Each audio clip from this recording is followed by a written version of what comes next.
I will not add a tax burden, additional tax burden to the middle class in this country.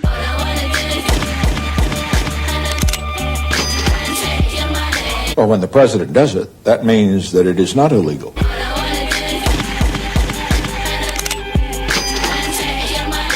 I believe what I propose is fair.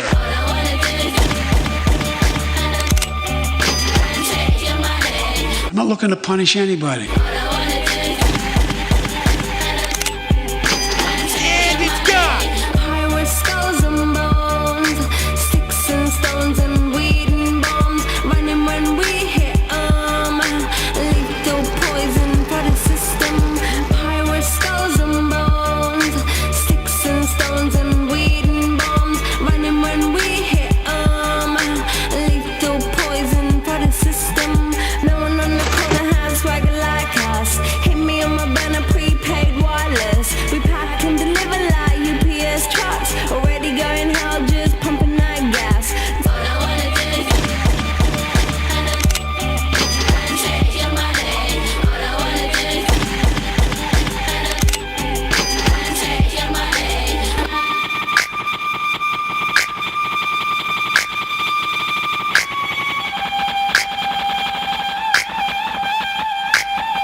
Democracy's the worst kind. I'm sorry, but it is.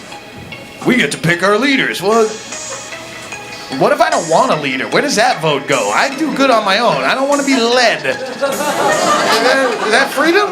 They spent $30 million advertising the new $20 bill. $30 million to put TV ads. This is the new $20 bill. Who's the competition?